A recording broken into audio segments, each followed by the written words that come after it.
सदैव वस्त्र पवित्र रखे, शरीर को पवित्र रखे। ये पशुओं जैसा आचरण करने वाले भजन नहीं कर सकते। ये जो कहते हैं ना भजन में मन नहीं लगता, पवित्रता चाहिए। अब ऐसे पशु की तरह शौच हो लिए, उठे चल दिए, ऐसे नहीं। पवित्रता, शौचाचार का निर्वाह कीजिए। लघु शंका भी जाइए तो जल लेकर जाइए। इंद्री का प्रक्षालन, फिर हाथ का प्रक्षालन, फिर 3 बार आचमन, राधा वल्लभ श्री हरिवंश, राधा वल्लभ श्री हरिवंश। जैसे शास्त्रीय विधान में केशवाय नमः, नारायणाय नमः, माधवाय। पवित्र रहिए। देखो भजन कैसे नहीं होता।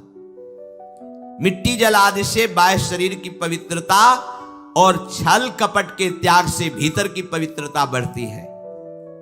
गुरु से कपट, यह सर्वनाश का लक्षण है। अगर तुम में कोई दोष है, गुरुदेव पूछ रहे हैं, तुमने ऐसा अक्षरशः जैसा हृदय में वैसा बोल दे जी, अब चाहे दंड दो चाहे क्षमा करो, ये आपका विषय, पर सत्य बात यह कि मेरे हृदय में ऐसी पाप वृत्ति थी, मैंने ऐसा किया या ऐसा करने का हमारे संकल्प बन रहा है। गुरु से कपट नहीं। अंदर कपट रखोगे, मन मलिन हो जाएगा, भाग जाओगे, माया घसीट ले जाएगी। जो गुरुदेव ने उपासना दी है उसी का केवल अनुष्ठान। समय कहां आपके पास और के लिए? कहां समय है? प्रियाजू के सिवा हमारे पास समय कहां है? ऐसी दिनचर्या है, एक क्षण भी तो समय नहीं है, तो हम फिर और क्या अनुष्ठान करें? अपनी लाडली जू को हर समय देखते रहना है, दुलार करना है, नाम मंत्र वाणी जी का गायन, उन्हीं की सेवा में। गृहस्थी हैं तो जो व्यापार नौकरी उन्हीं के लिए समर्पित करें। इसके लिए बहुत सहन शक्ति चाहिए।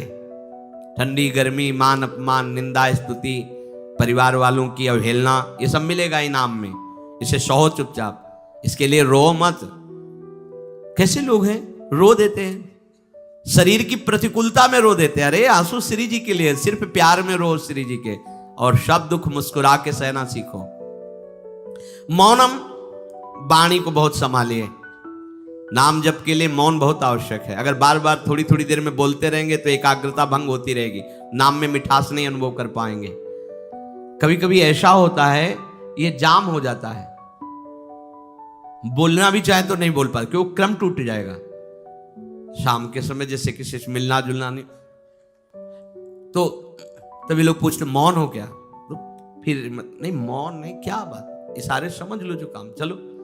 क्योंकि अगर निरंतर मंत्राकार वृत्ति तो बोलने की भी हिम्मत नहीं रह जाती, पर वहां तक पहुंचने के लिए वाणी का मौन आवश्यक है। मौन का मतलब ऊं करना नहीं है, आवश्यक हो तो शब्द बोल दो, नहीं अधिकतर मौन रहने की चेष्टा करो। जो आपको मार्ग मिला है, कई बार वर्णन किया है कि सत्संग में जो शब्द आपको लगते हैं तो डायरी में लिखना चाहिए, या याद कर लो, बाद में लिख लेना जाके। और अपने लिखे हुए सत्संग के वचनों को रोज स्वाध्याय करना चाहिए। अमुक तारीख के सत्संग में ये पॉइंट, और उनको बार बार, ऐसा नहीं कि आपको ही कह रहे हैं, जहां जहां संत मिले जो जो बोले उनके सामने तो लिखा पड़ी नहीं, पीछे हट के लिखना। 2 डायरी हैं, एक सन्यास की है, एक वैष्णव मार्ग, दोनों को, गुरुजनों की, महापुरुषों की वाणी को एकदम एकाग्रता से सुनाओ। जब अलग हटे तो सबसे पहला काम, इस तारीख को इस महापुरुष ने ये शब्द बोला, और उन्हीं का बार बार स्वाध्याय करना। क्योंकि सब शास्त्रों में कहां हम दौड़े घूमेंगे, महापुरुष जन सब शास्त्रों का सार बोलते, उसे लिख लिया। सरलता, आपका जीवन सरल होना चाहिए। छल कपट द्वंद, मुख में कुछ और, हृदय में कुछ और, आचरण में कुछ और, यह दुष्ट पुरुष का लक्षण है। उपासक का, शिष्य का लक्षण नहीं है। दुष्टता का त्याग करो। हृदय में कुछ और चल रहा है, वाणी से कुछ और बोल रहे हो, आचरण में कुछ और है, यह दुष्ट पुरुष का लक्षण है। साधु पुरुष का जो वाणी में वही, हृदय में वही, आचरण में है, तीनों की मिलान है, वही साधु है, वही उपासक है, वही भक्त है, जिसकी तीनों एक हो। वाणी से जो बोला वही हृदय में है, जो हृदय में वही आचरण में है। यहां वाणी से कुछ बोल रहे हैं, हृदय में कुछ चल रहा है, आचरण कुछ और बता रहे हैं, यह ठीक नहीं। सरलता का तात्पर्य है मन, वचन और कर्म, ये तीनों एक होने चाहिए। अहिंसा, वाणी से, शरीर से किसी को भी कष्ट ना पहुंचे, ऐसी अंदर धारणा रखो। वो अपने संकल्प विकल्प करके कष्ट भोगे, उसकी बात, हमारे द्वारा किसी को कष्ट ना पहुंचे, ये हमारी धारणा हो। सर्दी गर्मी, सुख दुख आदि, द्वंद हर्ष विषाद आदि जो है, इनको सहना सीखो। भगवान भी आदेश करते हैं, मात्रा स्पर्शास्तु कौन्ते शीतोष्ण सुख दुखदा आगमा पायनो अनित्यास्तास्ति तिक्षस्व भारत। जो इनको सह जाता है वही परम पदवी को प्राप्त होता है। थोड़ी सी गर्मी आहा, थोड़ी सी सर्दी आहा, पूरे जीवन गर्मी। पैर की त्वचा ऐसी हो गई थी कि बंबूल का कांटा टूट जाता था, घुसता नहीं था। जीवन में कभी पादुका ही नहीं, तो चमड़ी इतनी मोटी हो गई थी पैरों की। सर्दी गर्मी जैसा आप इसको, आप देखो यहां आप कौन सा स्वेटर पहनते हैं, जीवन में कभी नहीं। सर्दी में क्या होता है, यहां ये त्वचा नहीं क्या, हमें तो लगता है काफी सुकोमल अन्य अंगों से यहाँ की त्वचा है, कपोल, नासिका, नेत्र आदि। यहां क्या पहनते हो सर्दी में, क्या बिगड़ जाता है? क्योंकि अभ्यास है, गर्भ के बाद निकलने के बाद यहां कुछ ढका ही नहीं, यहां कुछ नहीं ढका तो पूरे जीवन ढकने की जरूरत नहीं। और अगर पूरे अंगों में न ढका होता तो पूरे जीवन ढकने की जरूरत नहीं। जो जंगल में दिगंबर महापुरुष रहते थे गंगा के किनारे कितने, तो उनको क्योंकि अभ्यास, और हमने अभ्यास किया कपड़े लत्ते का, तो अभ्यास हमने अभ्यास किया, एसी रूम का अभ्यास किया, गीजर से नहाने का वो अभ्यास किया, तीनों काल गंगा स्नान, वो अभ्यास। कुछ फर्क नहीं पड़ा इस जड़ शरीर में। इसको जैसे रखो। तो सहने का अभ्यास, यदि माया से मुक्त होना है तो सहने का अभ्यास रखो। ये जरा में ओह बहुत गर्मी, ये नहीं उपासक, गर्मी है ठीक है, शरीर का धर्म है, तो इंद्री में ताप लग रहा है ठीक, राधा राधा राधा। आप कहोगे प्रवचन करने से नहीं होता। कभी बिजली नहीं रखी इस दाम में, कटवा के रखे थे? बिल्कुल नहीं। जितनी देर होश रहा आंख का हाथ से पंखा कर लिया, नहीं तो बस राधा राधा राधा, जो मिला मांग के खाया, कुछ आसन पे लेट। प्रवचन ही केवल नहीं रहे, अब तो जैसे जोई जोई प्यारो करे सोई मुई भावे। नहीं, जानबूझ करके अपने शरीर को अधीन नहीं करना चाहिए। सुविधाओं की अधीनता, तुम भोगता नहीं, सुविधाएं तुम्हें भोग रही हैं। जितना तुम सुविधा भोगी बन जाओगे उतना तुम कमजोर हो जाओगे। सीधे प्रकृति का वार सहो, तुम महात्मा सुदृढ़ बलवान हो जाओगे। तुम्हारे आगे समर्थ शब्द लग जाएगा। जो प्रकृति के और विकारों के वेगों को सीधे सहता है उसे महात्मा कहते हैं। समहात्मा सुदुर्लभा यम ही न व्यथयन्ते ते पुरुषम पुरुषर्षभ सुख दुख समा। जिसका सुख दुख समान भाव, किसी भी वेग की व्यथा से हृदय व्याकुल नहीं होता, वो भगवान को प्राप्त करने का अधिकार प्राप्त कर लेता है। इसलिए सहनशीलता। सर्वत्रात्मनेश्वरान वीक्षाम कैवल्य मनिकेतताम विभक्त चीर वसनम संतोषम एन केनचित। ये ध्यान रखो कि तुम कभी प्रभु से अलग नहीं हो। सर्वत्र भगवान हैं तो यहां भी हैं, सब समय में हैं तो इस समय में भी हैं, सब में हैं तो हम में भी हैं, सबके हैं तो हमारे भी हैं। हम कभी भी प्रभु से बिलग नहीं हूं। एकांत सेवन तुम्हारा स्वभाव बन जाना चाहिए। चाहे जो हो, थोड़े समय के लिए तो एकांत बैठो। एकांत मिला तो मोबाइल का संग कर लिया, एकांत मिला तो मित्र बना लिए, बैठ के प्रपंच वार्ता कर रहे हो। नहीं, अगर भगवत प्राप्ति करनी, माया मुक्त होना है तो एकांत एकांत ही होना चाहिए। भले 100 लोग हैं, हमारा किसी से कोई संबंध नहीं, और हम बैठे हैं अपने आराध्य देव के चिंतन में, हम एकांत हैं। और गुफा में बैठे हैं, शरीर एकांत है, मन से चिंतन संसार का हो रहा है, प्रपंच में है, एकांत में नहीं है। एकांत शब्द का अर्थ समझना चाहिए। हम एकांत को सीधे गुफा या कहीं एकांत ऐसे, एकांत का अर्थ है एक के सिवा दूसरा कोई नहीं, अर्थात एकमात्र भगवत चिंतन में डूबा हुआ उपासक।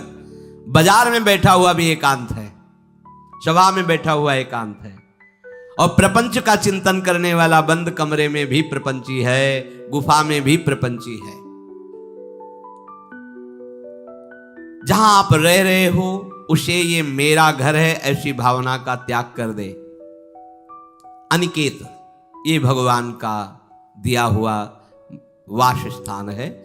कुछ समय के लिए इसमें शरीर निर्वाह कर रहे हैं, ये भी छूटेगा और ये भी छूटेगा।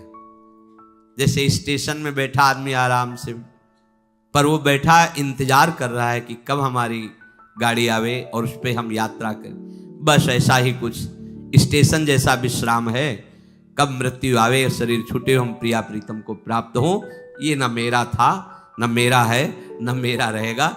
ये न मेरा था, न मेरा है, न मेरा रहेगा। गृहस्थ हो तो पवित्र वस्त्र पहने, और त्यागी हो तो जैसे मिल जाए भगवत कृपा से वैसे वस्त्र पहने। प्रारब्ध के अनुसार तुम्हें जैसी व्यवस्था मिली उसमें संतोष करना सीखो, मांग मत रखो। प्रभु की प्राप्ति के लिए खास बात ध्यान रखनी है, अपनी उपासना में दृढ़ श्रद्धा रखो और सर्वश्रेष्ठ भाव रखो, पर दूसरे किसी की भी निंदा ना करो। अगर किसी की भी निंदा करोगे तो फिर माया तुम्हें मुक्त होने नहीं देगी। मन को, वाणी को, शरीर को संयम में रखो, अर्थात भगवत भजन, भगवत वार्ता और मौन। मन का संकल्प विकल्प रहित होना, विषयों का चिंतन न करना, प्रभु के रूप का, नाम का, धाम का, लीलाओं का चिंतन करना। शरीर का शास्त्र संयम से वर्ताव करना। अब माया मुक्त होते चले जाओगे। इनमें किसी में भी त्रुटि ना हो, सावधानी रखो। अपनी इंद्रियों को सावधान रखो, किसी के दोष न देखने पावे। कोई गलत चेष्टा देखेंगे तो ये भी गलत करने के लिए तैयार हो जाएंगी। हे राजन, श्रवणम कीर्तनम ध्यानम हरेरद्भुत कर्मणः जन्म कर्म गुणानां च तदर्थे अखिल चेष्टिता। श्री भगवान के बड़े अवतार हुए हैं, बड़ी अद्भुत अद्भुत लीलाएं हैं। प्रभु का प्रकट होना, लीला करना, दिव्य गुणों का वर्णन, यदि आप इनको गाएंगे लीलाओं को और श्रवण करेंगे तो मोह की बात क्या, महामोह का भंजन हो जाएगा। बड़ी सामर्थ्य भगवान के चरित्रों की, महिमा बड़ी है। अगर इनको आप सुनेंगे, बार बार सुनेंगे, तो आपको और कोई साधन करने नहीं पड़ेंगे, अपने आप सब साधन प्रकाशित हो जाएंगे। जहां कहीं कभी भी किसी का उद्धार की बात आई है तो वो भगवत चरित्र सुनने से ही आई है। शरणागति श्रवण से ही प्रारंभ होती है, भक्ति भी श्रवण से ही प्रारंभ होती है, पूर्णता भी श्रवण से ही होती है। श्रवण सुजस सुनी आयऊं, और श्रवणम कीर्तनम स्मरणम, पहला श्रवण। खूब भगवत चर्चा सुनने का स्वभाव बना लेना चाहिए। पर देखा जाता है कि 20 वर्ष भगवत चर्चा सुनने पर रंग नहीं आता, क्योंकि ये तो बना लिया स्वभाव कि जहां भी कथा हो रही सुन रहे, और बाद में निकले तो बख्शते वो किसी को नहीं, सबकी निंदा करते। बस किसी एक की प्रशंसा, एक की निंदा, तुम्हारा सारा का सारा सत्संग बेकार हो गया। अगर सत्संग को सुरक्षित रखना है तो ना किसी की स्तुति, ना किसी की निंदा, जो सुना है उसको अपने जीवन में मनन करते हुए उतारे। प्रभु की लीलाओं का श्रवण और प्रभु के नाम का कीर्तन और प्रभु के रूप का ध्यान, ये तीन बातें बहुत जल्दी भगवत प्रेम प्रकट कर देती हैं। ये तीन बातें बहुत जल्दी भगवत प्रेम प्रकट कर देती हैं। प्रभु के अवतार लीला चरित्रों का खूब गायन करे, खूब श्रवण करे। भगवान की अवतार लीलाएं भी हैं और प्रभु की प्रेममय निकुंज लीलाएं भी हैं। तो अगर आपका निकुंज लीला में प्रवेश नहीं है तो प्रथम सुने भागवत, भक्त मुख भगवद वाणी, भगवान के अवतारों का, भगवान की अवतार लीलाओं का श्रीमद् भागवत में खूब बढ़िया वर्णन है। पढ़ो, सुनो, क्या होगा इससे? मोह का नाश हो जाएगा। दूसरी बात, नाम कीर्तन, ये तो महान अमृत है। बिल्कुल विश्वास कर लो, नाम कीर्तन अमृत है। ताली बजा के, मंजीरा बजा के, ढोल बजा करके, नाच करके, जैसे बने, अकेले, चार लोग, जैसे बने, नाम संकीर्तनम यस्य सर्व पाप प्रणाशनम। देखो, भगवत चर्चा ने महामोह का नाश कर दिया और भगवान नाम कीर्तन ने सब पापों का नाश कर दिया। नाम संकीर्तनम यस्य सर्व पाप, सर्व, पीछे बीच में जो भी जमा संचित कृप, सबको भस्म करने की सामर्थ्य नाम कीर्तन। ये जो राधा राधा आप बोलते हैं, बहुत अमृत है, बहुत अमृत। और प्रभु के रूप का ध्यान, ये तीन बातें बहुत जल्दी माया मुक्त कर देंगे, आपको भगवत प्राप्ति करा देंगे। प्रभु के रूप के ध्यान के लिए ही दिव्य श्यामा श्याम ने बिहारी जी का रूप धारण किया।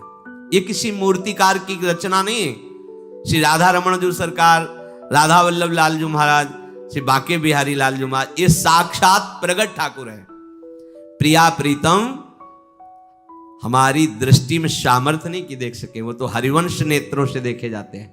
निकष कुंज ठाड़े भये भुजा परस्पर अंश, श्री राधा वल्लभ मुख कमल निरख नयन हरिवंश। हरिवंश नेत्र प्रकट हो जाएंगे, आश्रित जन हो चिंता की बात नहीं। पर ये जो रूप प्रकट है इसके ध्यान में तो तुम्हें कोई श्रम नहीं करना। बिहारी जी महाराज, राधा वल्लभ जी महाराज, राधा रमण जी महाराज, भर नेत्र देखो और अपने नेत्र के कैमरा से खींच लो फोटो। अब आप फिर इधर देखो, उधर वैसे ही खड़े नजर आ रहे हैं, वैसे मुस्कुराते हुए दिखाई दे हर समय। और ये आदेश कर रहे हैं हरिवंश महाप्रभु, सब सोहित निष्काम मति, श्री वृंदावन विश्राम, श्री राधा वल्लभ लाल को हृदय ध्यान मुख नाम। राधा वल्लभ लाल का ध्यान करो और राधा वल्लभ श्री हरिवंश बोलो तो तुम्हारी मति निष्काम हो जाएगी, तुम्हें अखंड वृंदावन वास मिल जाएगा।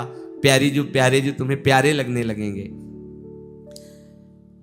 ये तीन बातें आपको निश्चित भगवत प्राप्ति करा देंगे।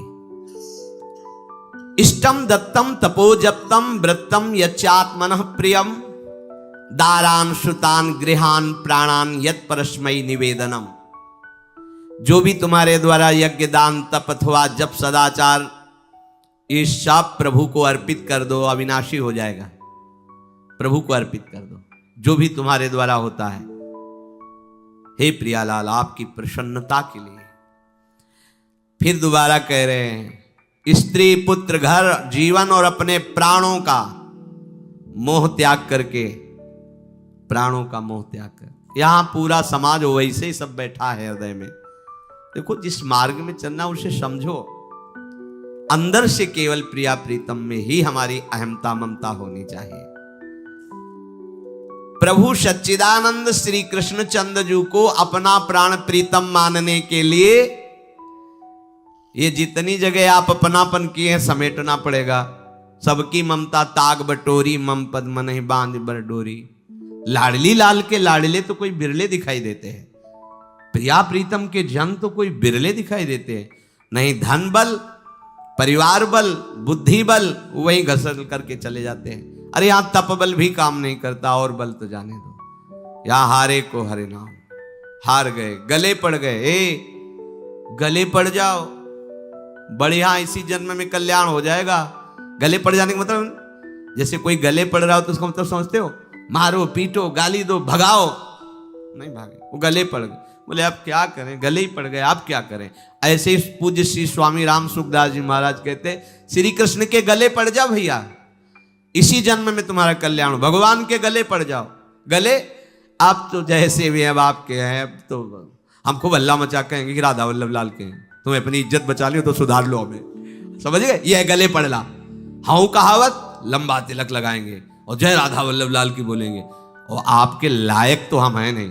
अब आपको अपने लायक बनाना कि आपका दास कैसा होता है, तो आपको बनाने के लिए कोई मशीन की जरूरत नहीं, आप ऐसे बना दोगे, बना देना।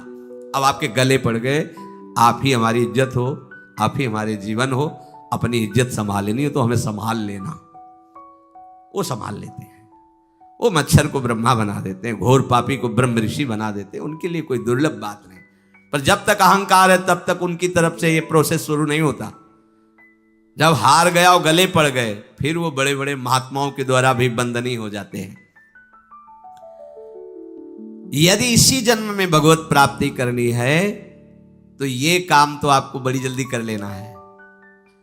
जहां जहां हमारी ममता है उसे प्रभु के चरणों में लगानी ही पड़ेगी। चूक करोगे, वही ममता की डोर मन को घसीट लेगी और अगले जन्म का विधान बना देगी। यदि आपको इसी जन्म में भगवत प्राप्ति करनी है तो सबकी ममता ताग बटोरी, मम पद मन ही बांध बर डोरी। एवं कृष्णात्मनाथेषु मनुष्येषु च सौहृदम परिचर्यां चोभयत्र महत्सु नृषु साधुषु। और ये सब सहजता पूर्वक तब हो जाएगा जब किसी संत महापुरुष का आश्रय ले लोगे। जिन संत महापुरुषों ने अपने समर्पण के प्रभाव से, भजन के प्रभाव से सच्चिदानंद भगवान श्री कृष्ण को अपनी आत्मा के रूप में साक्षात्कार कर लिया है, यदि उनसे प्रेम हो जाए, संतों से प्रेम होना संतों से बड़ा कठिन है। अभी कोई मुस्कुरा के तुमसे कह दे कि कई दिनों से हम तुम्हें देख रहे थे या देख रही थी, बस तुम्हारे मन को कोई निग्रह विग्रह करने की जरूरत नहीं, घसीट जाएगा। वो बड़े भाग्यशाली हैं जिन्होंने संतों से प्रेम किया। यहां कह रहे हैं ये जितनी बातें बताई गई, दया, तितिक्षा, मौन, मनोनिग्रह, इंद्रिय निग्रह, परिवार की ममता का त्याग, भगवान से अपनापन, भागवत धर्म का प्रादुर्भाव होना, ये एक साथ सब हो जाएंगे केवल तुम्हें गुरु चरणों से प्रेम हो जाए, संत चरणों से प्रेम हो जाए, क्योंकि उन्होंने सच्चिदानंद स्वरूप भगवान कृष्ण को अपने प्रेम बल से अधीन कर लिया है। यदि परोपकारी संत जनों से हमारी प्रीति हो जाए तो हमारा स्वभाव बदल जाएगा। संतों से प्रीति है, ये तुम्हारे स्वभाव से परिचय मिलेगा। क्या? परस्परानुकथनम पावनम भगवद्यशः मिथो रतिर्मिथस्तुष्टिर निवृत्तिर्मिथयात्मनः। जब संतों से प्रेम हो जाता है तो स्वभाव बन जाता है क्या? भगवत चर्चा करने का। अपने लोग जब नई अवस्था में तो भिक्षा के लिए चले और आगे संत मिल गए, 2-2, 3-3 घंटे धूप में खड़े भगवत चर्चा हो रही, नीचे धूल जल रही, ऊपर से सूर्य ताप है और खड़े 2-2, 3-3 घंटे चर्चा हो। शाम की किसी बात पर छिड़ गई तो ये शास्त्र, 12-1 रात्रि के बज रहे, वो प्रसंग पूरा और उसका निर्णय, रात दिन उसी की चर्चा। स्वभाव बदल जाएगा, कुछ और अच्छा नहीं लगेगा। परस्परानुकथनम पावनम भगवद्यशः, परम पवित्र करने वाले भगवान की बातें वो परस्पर करने लगते हैं। यदि संतों से प्रेम नहीं तो जहां दो मिलेंगे वहां संसार की वार्ता होगी। संत प्रेमी जब मिलेगा तो भगवत चर्चा होगी। ये पहचान है परस्परानुकथनम पावनम भगवद्यशः। आपस में इकट्ठे होकर नाम कीर्तन करना, भगवत चर्चा करना। पर मिथोरतिर, जो प्रपंची लोग हैं उनसे उनका संबंध नहीं होता। मिथस्तुष्टि, जो भोगी लोग भोगों में सुख प्राप्त करते हैं, उपासकों को उसमें नहीं। जब भगवत चर्चा होती तो ऐसी तृप्ति होती, 1 घंटा चर्चा हुई, आनंद मगन हो गए, आहा आज हमें प्रभु का यश सुनने को मिला, आज भगवत भक्त का संग, हृदय पावन होने लगता है। आध्यात्मिक शांति का अनुभव उन्हीं उपासकों को होता है जो प्रपंच वार्ता न करके परस्परानुकथनम पावनम भगवद्यशः स्मरन्तः स्मारयन्तश्च मिथौघौघहरं हरिं भक्त्या संजातया भक्त्या बिभ्रत्युत्पुलकां तनुम्। अब वो जो संत प्रेमी उपासकों ने ये व्रत ले लिया कि प्रपंच चर्चा नहीं करेंगे, केवल भगवत चर्चा करेंगे, तो अब क्या हुआ? बोले राशि राशि पापों का नाश हो गया उनके।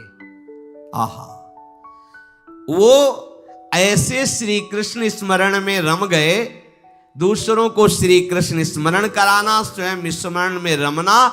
अब उनके हृदय में प्रभु से प्रेम का उदय हो गया। अब उनके हृदय में जब प्रेम उदय हुआ तो क्वचिद रुदन्त्यच्युत चिंतया क्वचित दशन्ति नंदन्ति वदन्त्यलौकिकाः नृत्यन्ति गायत्यनुशीलयन्त्यजम् भवन्ति तूष्णीं परमेत्य निर्वृताः। उनके हृदय की विलक्षण दशा होने लगी। वो कभी ऐसी घोर चिंता में डूब गए कि इतना समय हो गया, अभी प्रियाजू का दर्शन नहीं हुआ, प्रियाजू हमसे बात नहीं किए। चिल्ला चिल्ला के रोना शुरू, शुद्ध नहीं मैं कौन हूं, कहां बैठा हूं, ऐसे ये प्रेम उदय हुआ। अब वो चिल्ला चिल्ला के रोना शुरू कर दे। हाय मैं किसके पास जाऊं, किससे पूछूं, कौन मुझे प्रियालाल से मिलाए, बस तड़पना शुरू। सोचते सोचते ऐसा रोना, बेशुद्ध स्थिति। उसी में देखते हैं अरे प्रियालाल तो गलबैया दिए हुए जा रहे हैं। बस ऐसा स्फुरण हुआ कि वो आनंद मगन हो गए, एकदम मन प्रसन्न, तन प्रसन्न।